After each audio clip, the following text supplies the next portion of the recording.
Halo, perkenalkan nama saya Vespian Varianta dari S1 Ilmu Komunikasi Stikom Yogyakarta. Kali ini kita akan membicarakan tentang pandemi virus COVID-19 ini yang sangat heboh di seluruh dunia dan membuat khawatir seluruh dunia karena penyebarannya yang cukup mudah dan sangat cepat. Karena adanya pandemi ini, beberapa kegiatan seperti mahasiswa, lalu perkantoran, lalu ada beberapa pekerjaan lainnya atau kegiatan lainnya yang kita harus keluar rumah, dan sekarang kita harus berada di rumah atau bisa dibilang work from home, atau kita juga belajar di rumah. Saya akan mewawancarai beberapa teman-teman saya yang juga belajar di rumah. Mas Michael dari Sistem Informatika Atma Jaya ya? Sistem informasi itu. Jadi sekarang kan kita lagi dilanda pandemi COVID-19 ini. Bagaimana proses pembelajaran atau perkuliahan Anda selama di rumah? Apakah menyenangkan sih karena dilakukan dari rumah, cuma nggak menyenangkan karena materinya jadi nggak paham. Gitu ya. Nah, kalau ada kendala-kendala seperti itu, bagaimana Mas Michael itu bisa istilahnya bisa improve atau bisa beradaptasi dengan keadaan yang ada, sehingga materi-materi perkuliahan itu tetap bisa kita pahami walaupun kita memang harus secara mandiri untuk mempelajari itu sendiri tanpa bisa bertatap muka secara perkuliahan biasa. Kalau improve atau cara sendiri sih biasanya tanya temen sih. Biasanya kan habis kuliah online, karena sesinya selesai tanya tadi biasanya ngapain aja sih, sama materi PPT-nya dibaca lagi, terus dimengerti oh gini, terus kalau nggak tahu tanya temen di chatting supaya lebih jelas gitu. Bisa sih gitu. Lalu biasanya siapa sih yang teman-teman yang membantu banget kalau waktu kita kesusahan memahami suatu materi gitu? Jadi apakah itu yang teman udah deket-deket banget, atau sekelas itu kalian memang bisa bekerja sama pada saat situasi belajar di rumah atau kuliah online? Kalau yang paling membantu jelas yang pertama mendekat sih, kan ya udah dekat ya gimana lagi lah, tanya gitu kan, gini gimana, nanti kalau misalnya teman dekat nggak tahu baru tanya teman-teman yang lain. Kalau untuk kerjasama bagus sih, karena rata-rata emang banyak yang nggak ngerti kan, jadi kalian tanya satu sama lain gitu aja. Oke. Lalu kapan Mas Michael biasanya mengambil waktu-waktu untuk belajar? Apakah cuma pada saat jam kuliah online itu diselenggarakan, atau biasanya Mas Michael tetap mengambil jam-jam lain untuk mempelajari materi lebih lanjut atau mengerjakan tugas gitu? Oh ya sudah jelas, karena saya mahasiswa tingkat akhir, belajar pas kuliah online doang. Gitu ya. Baik sih ya, sebenarnya wajar juga sih, karena mungkin materi-materinya juga sudah hampir semua dikuasai, lalu tinggal saja berlatih kemampuan pada materi sistem informasi. Lalu iya, karena dengan ada kuliah online yang penting itu adalah kemauan literaturnya itu yang harus ditingkatkan. Nah, mengapa kita pada saat di rumah saja ini harus tetap semangat mengikuti perkuliahan online? Maksudnya perkuliahan online kan tetap kuliah bisa tatap muka dengan dosen, tapi meskipun jarak jauh dengan video call atau apa. Nah, tapi mengapa kita tetap harus kayak sopan, terus ya meskipun bisa santai gitu terhadap dosen? Kalau menurut saya kenapa harus sopan ya, karena sebenarnya seperti kuliah biasa kan, hanya saja online. Jadi sikap lebih baik dijaga, biarpun kita biasa santai kan. Kadang memang kamera kita dimatikan dosen. Nah, jika saat seperti itu kalau mau melakukan yang lain, ya nggak apa-apa, lakuin aja. Cuma ketika dosen nyuruh kamera dinyalain, ya lebih baik ya ceritaan lah, biarpun mau ngapain, tapi ya disopan-sopain kayak izin dulu atau ngapain. Menurut aku sih gitu. Oh ya. Lalu biasanya Mas Michael kalau kuliah online itu kadang apakah selalu di rumah atau kadang juga di tempat lain gitu? Kalau aku sih sejauh ini masih di rumah aja, karena ya di rumah belum terganggu sih, dari koneksi juga masih kuat-kuat aja, terus alat juga tersedia banyak di rumah, ya udah. Jadi belum ada keluar-keluar gitu buat kuliah online. Soalnya kadang teman-teman saya itu juga ada yang mereka ada kerja kelompok tapi mereka tetap mengerjakan kuliah itu belum tentu di rumah mereka masing-masing. Mereka misal kumpul di suatu tempat tapi bukan tempat umum seperti tempat nongkrong itu, tapi kayak rumah teman kuliah gitu.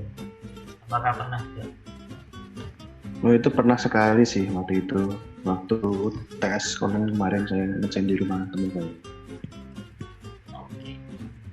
Ya, bagaimana Mas Michael itu mengatasi atau mencegah penularan virus COVID-19? Jika kan kadang kita belum tentu selalu di rumah, kan kadang kita juga ada kebutuhan, misal disuruh orang tua belanja beli kebutuhan rumah yang kurang gitu kan, kita harus terpaksa keluar. Ya sebenarnya itu nggak apa-apa, tapi bagaimana cara Mas Michael sendiri untuk mencegah penularan virus itu?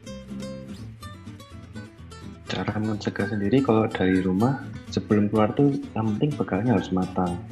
Jadi literatur kita tentang penyakit itu harus banyak, supaya tidak salah tangkap dan tidak malah terjadi kepanikan dalam diri sendiri. Ya kalau mau keluar, ya seperti yang saya sarankan, pakai masker, terus kalau habis dari luar cuci tangan, cuci kaki, yang penting pokoknya badan bersih lah, jaga higienitas diri sendiri, gitu aja sih kalau cara mencegahnya. Ya menurut saya juga benar sih, maksudnya pengetahuan kita terhadap virus itu juga harus benar-benar paham ya, jangan menurut saya itu jangan sampai kita mudah termakan oleh banyak berita yang tersebar di media sosial yang sumbernya itu belum tentu tepat gitu, karena sangat banyaknya berita yang ada di luar itu kadang mempengaruhi kita, dan kita pun belum tentu mengecek bahwa berita itu benar-benar pasti atau tidak. Sudah, terima kasih Mas Michael atas waktunya. Semoga dapat belajar di rumah dengan semangat, lalu lancar. Ya, gitu saja sih. Ya, oke. Salam. Ya, oke, sekarang saya akan mewawancarai narasumber yang kedua, yaitu Mas Tete Susyuda. Dia mahasiswa dari Universitas Terbuka Yogyakarta. Dia dari bahasa sastra Inggris. Nah, dia juga mengambil profesi bekerja yaitu di bidang IT di kantor PT Mapan. Nah, dia sekarang bekerja dari rumah. Saya akan mewawancarai bagaimana kegiatan dia selama di rumah. Selamat malam Mas Tete Susyuda ya. Iya Pak. Kalau Mas Tete Susyuda ini kan kuliah di UT ya. Nah itu kan memang pada dasarnya itu sudah kuliah dari rumah dari dulu kan ya Mas. Nah tapi kan Mas itu kan juga bekerja. Nah sekarang kan posisinya sedang ada pandemi COVID-19 ini. Nah Mas Yuda kan sekarang berarti bekerja dari rumah kan. Apa sih kegiatan-kegiatan Mas Yuda selama bekerja dari rumah? Biasanya kalau jamnya bekerja itu biasanya ngapain Mas? Pagi-pagi saya ngurus kura-kura, terus peliharaan saya yang lainnya, lalu begitu. Jadi memang dari kantor ini sudah tidak ada istilahnya pekerjaannya tuh sedang kosong ya, karena posisi Mas Yuda kan profesinya juga sebagai divisi IT ya. Iya, ya karena walaupun saya kerja di kantor juga jarang ada pekerjaan sih. Jadi kalau di rumah sih sebenarnya kadang ada, cuman ya paling cuma nanya troubleshoot doang lewat chat, habis itu udah. Jadi nggak banyak kayak Oh, gitu. jadi lebih ngarah ke maintain sebuah jaringan dari pekerja-pekerjaan yang lain ya. Oh, tidak. Baik. Soalnya kan mereka pakai jaringan masing-masing bermasalah. Oh ya, oke. Oh berarti kalau merawat binatang itu sebagai pekerjaan sampingan supaya bisa mendapat penghasilan tambahan ya di saat-saat. Ya, sebenarnya itu hobi saya. Kalau untuk pekerjaan tambahan sih ada, setiap minggu saya syuting. Itu juga pekerjaan sampingan yang bisa saya kerjakan selama WFH work from home. Oh, Seperti itu. Ya. lalu biasanya gimana aja sih Mas Yuda kalau ada kegiatan lain selain di rumah, Mas? Biasanya. Kalau selain di rumah paling keluar kalau misalnya harus beli pakan atau enggak beli sesuatu, enggak harus jemput gitu. Mengapa Mas Yuda lebih banyak stay di rumah? Ya,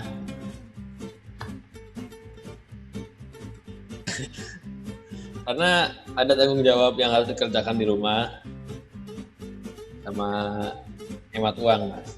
Oh iya sih, karena juga karena pandemi COVID-19 ini juga istilahnya pendapatan juga berkurang ya, karena pekerjaan-pekerjaan sampingan itu kan juga istilahnya terdelay. Ya, bisa jadi sih. Baik. Biasanya siapa sih Mas yang nemenin Mas berkegiatan di rumah aja, bisa kayak merawat hewan peliharaan, atau kalau pergi keluar butuh belanja atau apa? Ya, kalau di rumah sih keluarga, kalau misalnya rawat peliharaan sih sama orang-orang rumah lah. Kalau belanja ya kadang sama bapak saya, kadang sama pacar saya. Ya begitulah. Apa solusi? Istilahnya bagaimana cara Mas Yuda itu mencegah penyebaran virus COVID-19 ini, atau istilahnya kita mengurangi penyebaran? Jadi Ya yang penting jaga kebersihan, terus makan makanan sehat, jaga kesehatan aja sih. Sebenarnya dengan penyebaran virus ini bukan berarti kita harus panik terus semua harus kita malah melakukan sesuatu berlebihan gitu loh. Itu kan malah juga bisa merugikan orang lain, dan juga lebih baik kita itu tetap tenang, yang penting jaga kebersihan, jaga kesehatan. Karena mau gimana pun juga kita tetap punya kebutuhan di luar ruangan dong. Kan kita nggak bisa full dalam ruangan. Ya, jadi begitulah. Ya benar sih, Mas. Istilahnya walaupun ada himbauan tidak boleh keluar itu oke. Cuman kalau misalnya memang ada perlu atau sesuatu ya kita harus tetap keluar ya. Yang penting asalkan jaga kebersihan dan tidak itulah. Ya benar sih Mas, kalau kita harus menjaga kebersihan, harus menjaga kesehatan, lalu kekebalan tubuh itu selalu kita jaga. Nah, dan juga sebenarnya kita jangan sampai termakan oleh berita-berita di media sosial, atau istilahnya banyak berita bertebaran tapi kita belum tentu tahu jelas itu benar atau tidak. Jadi dalam situasi seperti ini kita harus pandai-pandai memilih media mana yang bisa kita percaya, yang bisa kita baca, bisa kita lihat, lalu ya kita harus pada memilah-milah berita itu. Karena kalau panik itu sebenarnya media itu juga banyak yang menyebar hoax gitu ya. Jadi jangan sampai tercemar dengan mudah gitu. Soalnya justru itu yang membuat kita lebih panik gitu ya. Sebenarnya nggak harus. Sebenarnya kita percaya boleh, tapi juga jangan menyepelekan lah.